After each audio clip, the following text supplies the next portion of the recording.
the Father, and of the Son, and Holy Spirit.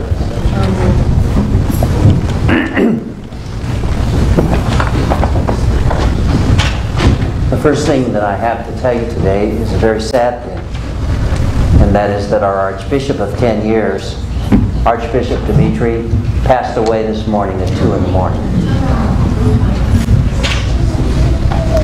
I wasn't sure that I had any other opportunity to tell you this before, I learned it at 2 in the morning. He was really a great bishop. I mean, I can't think of anyone that would do the things that he did. He's irreplaceable. There's nothing that can replace a man as gentle of heart and who loved the Lord as much as he did.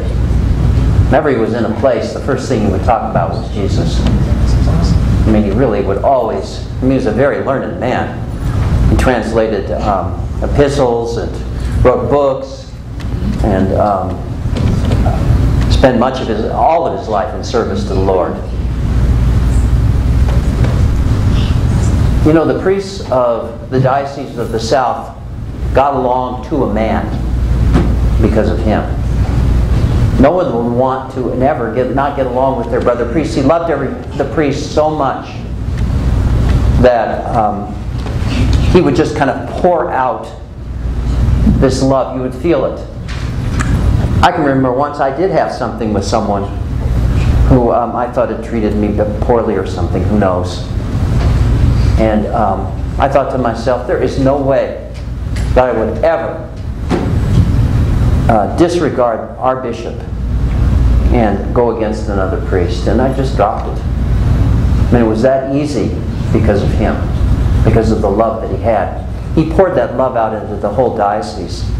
And we lived in that love I lived in it for 10 years. I know that Father Peter, who was here last week preaching, it was almost like he was his son. Father Peter knew him for so many years. I called him this morning, and I called Father Joseph Fester, who had been down in Dallas for the last 5 years as his assistant, both of whom I know loved him so much. And I called them this morning. I was able to get them both and just tell them how sad I was that we had lost such a great man. When I was serving in the sanctuary once when he was here, he looked at me and he said, I never get mad in the sanctuary. I said, why is that? He said, because people, if they see me mad, say, what's the use? I've never gotten mad in the sanctuary since I don't think anyway. Have I, Gregory? Lord knows I have cause.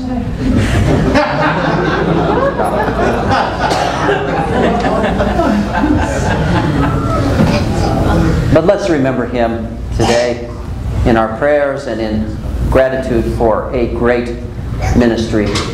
He was a great man. I might start quietly praying to him. He was that kind of a person. He was very saintly. For those of you that are new to the parish and didn't have the opportunity to meet him before he retired, all I can say is that his legacy imbues our parish and our life. And the ministry that I have as a priest is totally the expression of the love that he has for his fellow man. A great man has passed from us, but I rejoice for him. He was old and ready to go, and I am sure that heaven has received him with open arms. The second thing I want to say before the sermon, I'm not sure I'll get to the sermon today, is about this hurricane that is moving up the coast.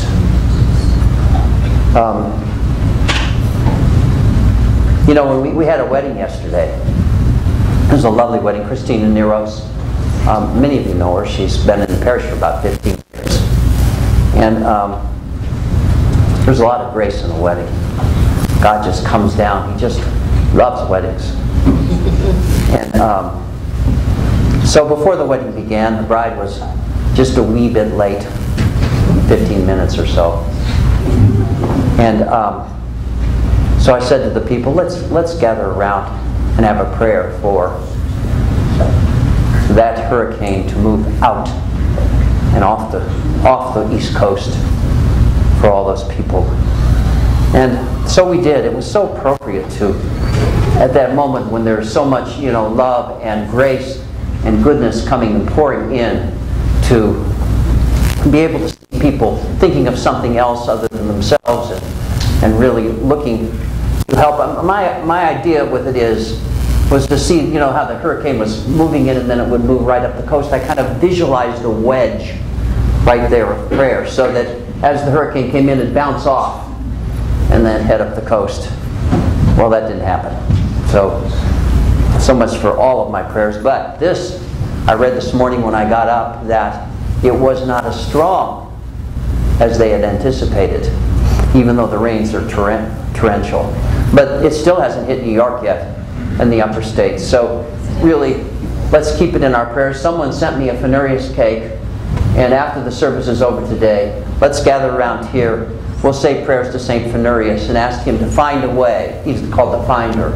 Find a way to push that hurricane out to sea, or to diminish it so much that it just dumps a little rain on people and that's it. It did make landfall. Or our brothers and sisters up the coast are not able to have services today because they had to cancel them because of the rain. So let's keep that in mind and pray for them as well as for ourselves. The third thing I want to say before I begin the sermon is about St. Moses the Black. St. Moses the Black is one of the great saints of our church.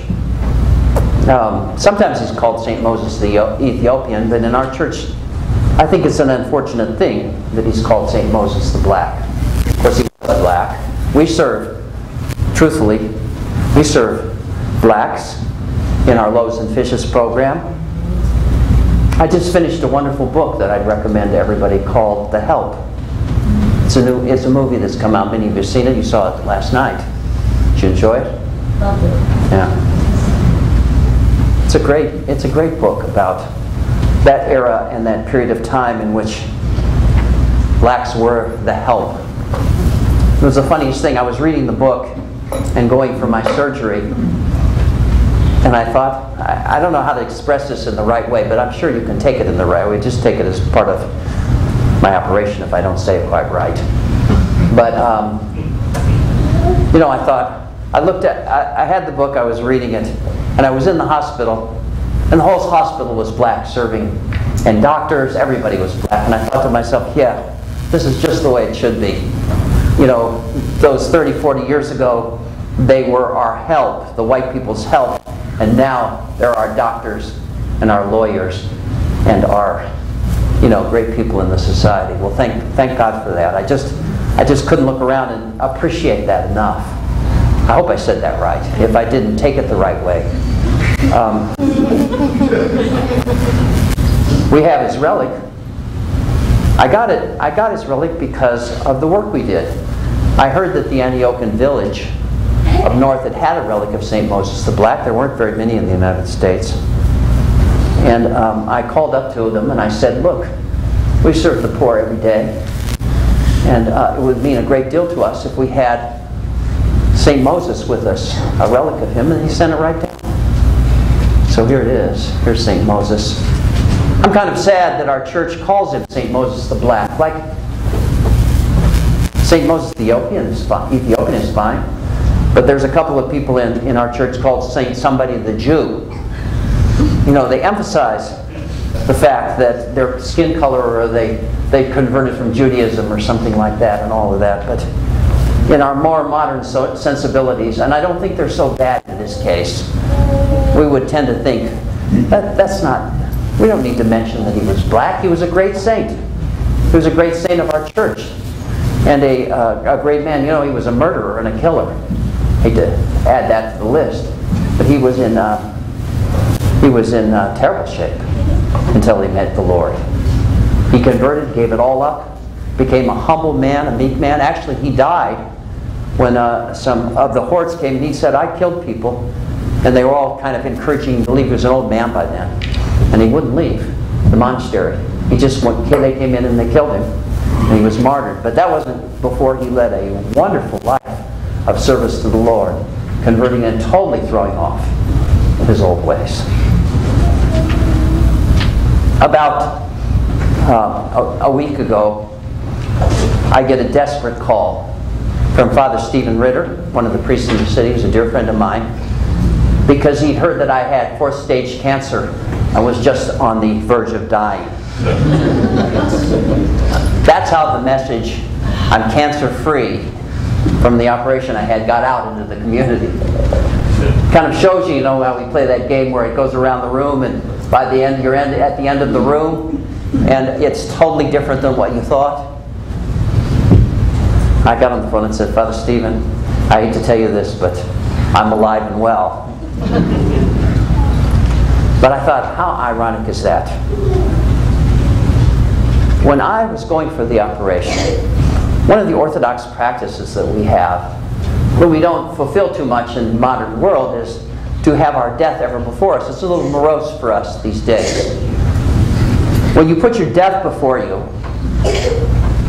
you have this feeling that you don't want to displease God. You really want to stay on the straight and narrow. You don't want to move away from that at all.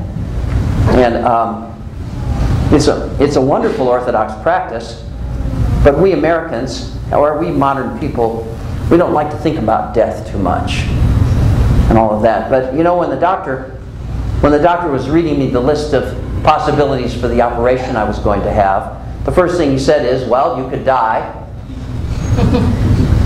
He said, of course, there's only a 1% chance that you could do that. I'm thinking, a 1% chance? That's 1 in 100. So that wasn't that encouraging. So, did any of you ever read the book War and Remembrance, or what's the other one? What's the other one called? Yeah, The Winds of War. Those are great books. You read those? Yeah, those are great books. In the book, the son of the head of the Navy commander, who was a pilot, was in the middle of the